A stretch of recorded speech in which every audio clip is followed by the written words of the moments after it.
Indian national Congress party के लोकसभा के उम्मीदवार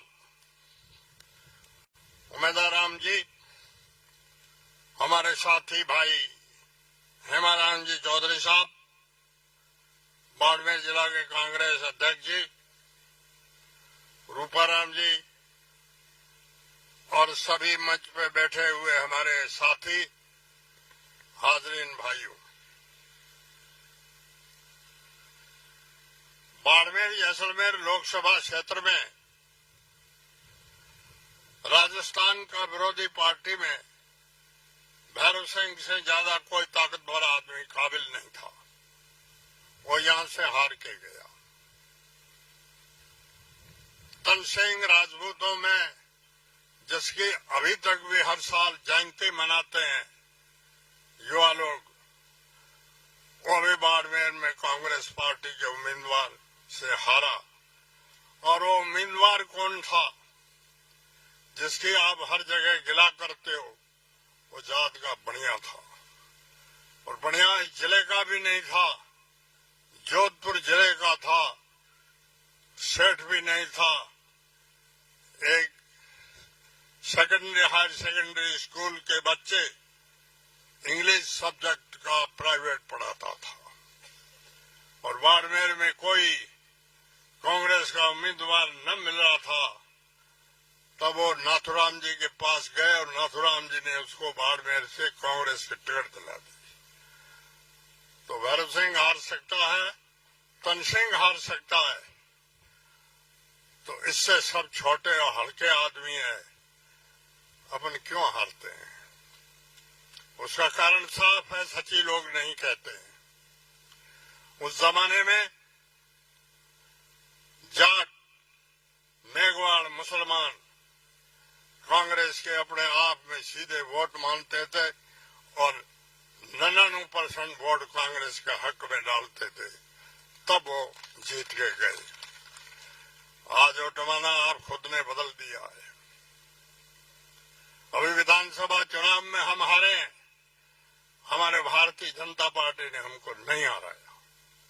भारतीय जनता पार्टी के उम्मीदवार की जमानत जब्त हुई, तो हम कैसे हारे हैं?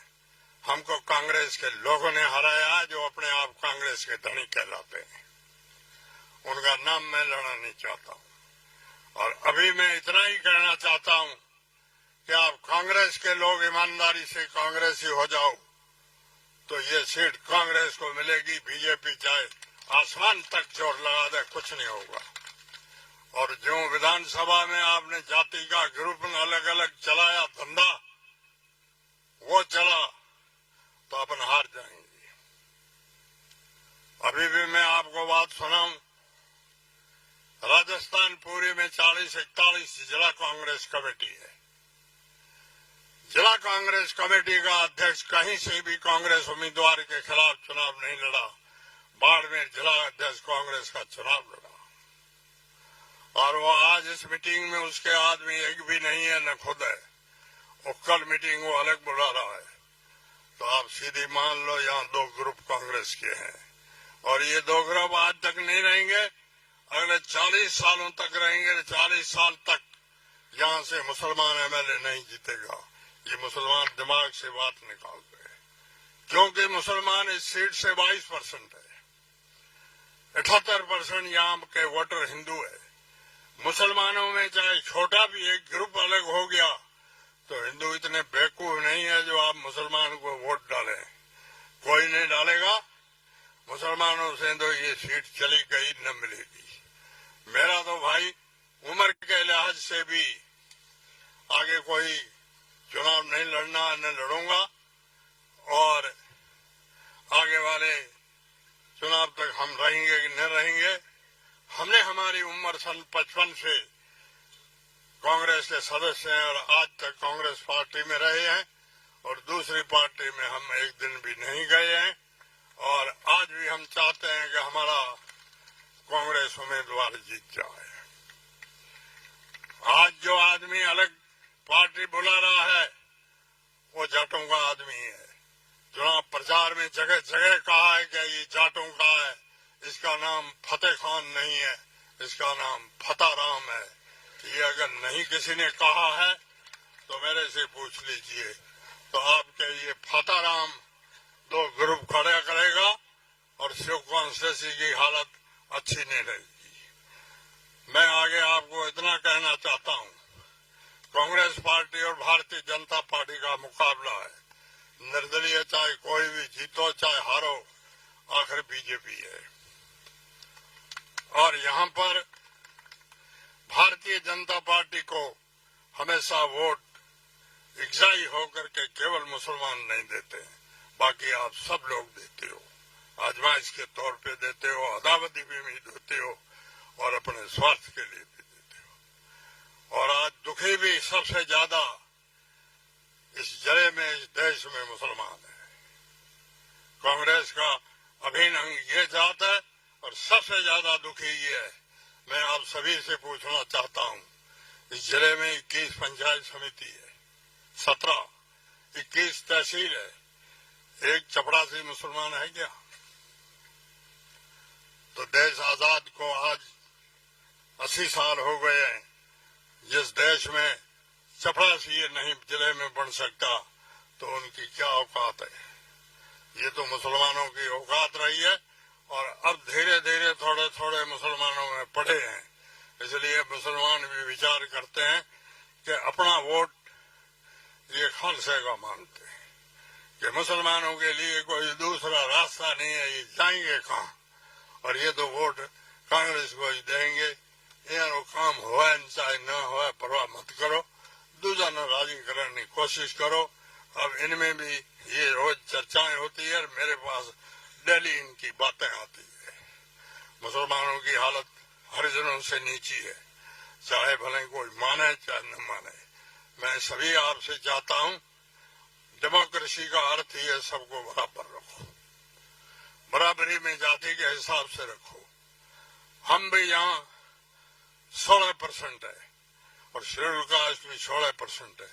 शेड्यूल कास्ट के यहाँ 5-8 हजार सरकारी कर्मचारी है, हमारे यहाँ 200-100 भी नहीं है। तो ये मुसलमानों के साथ अन्याय। अभी भारत सरकार में एक बिल पास हुआ है, वो भी केवल मुसलमानों के खिलाफ पास हुआ है, जिसका किसी भी कांग्रेसी सांसद ने भी कोई ऑब्जेक्शन नहीं किया है। इसलिए हम कांग्रेस से भी नाराज हैं। उन्होंने ये बिल पास किया है कि अफगानिस्तान, बांग्लादेश और पाकिस्तान से कोई मुसलमान इस देश की धरती पे आएगा उसको नागरिकता नहीं मिलेगी, और दूसरी जातियों का कोई भी आएगा उसको 6 दिन में नागरिकता मिलेगी। ये कहा की बराबरी है? ये किस बात की सेकुलरिज्म है? हाँ, ये तय कर लो दूसरे देशों से मुसलमानों की आबादी आकर के यहाँ ज्यादा नहीं बस जाए, तो उसके लिए इतना तो करो कि हिंदुस्तान का मर्द है और उसकी औरत अगर पाकिस्तान से लाई गई है तो उसकी नागरिकता के लिए रुकावट मत करो।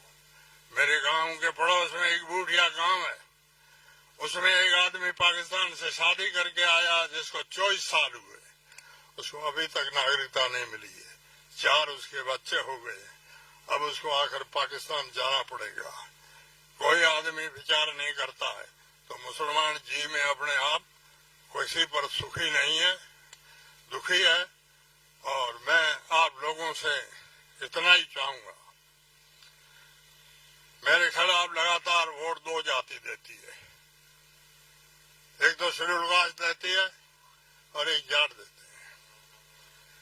मैंने 25 साल यहाँ राजस्थान की विधानसभा में निकाला है, इन दोनों जाति का एक भी आदमी बता दे कि मैंने किसी मामले में इनसे 5 रुपया लिया है। एक भी आदमी कोई बता दे कि मैंने इनके किसी गांव में विकास की कोई इकाई होने नहीं दी, रुका दी है। पिछली बार भी मेरे को वोट नहीं मिले, लेकिन मैंने ढगारी, शास्त्री गांव, रातड़ी गांव, धरानी मेघवालों की ढाणी, भिंडानी मेघवालों की ढाणी, समेलों का तला, देदूसर, इन मेघवालों के गांव में हायर सेकेंडरी स्कूलें खोली है, जहां मुझे एक भी वोट नहीं मिला है। हम बहुत निरपक्षता ईमानदारी से चले हैं और अभी भी जब तक जिंदे हैं तब राजनीतिक तो नहीं करेंगे, लेकिन हम ईमानदारी से व्यवहार रखेंगे, किसी के साथ अत्याचार नहीं करेंगे। लास्ट में इतना ही कहता हूं कि अपना एमपी साधारण और शरीफ आदमी दिखता है, इसको जिताने की कोशिश करो। जय हिंद, धन्यवाद।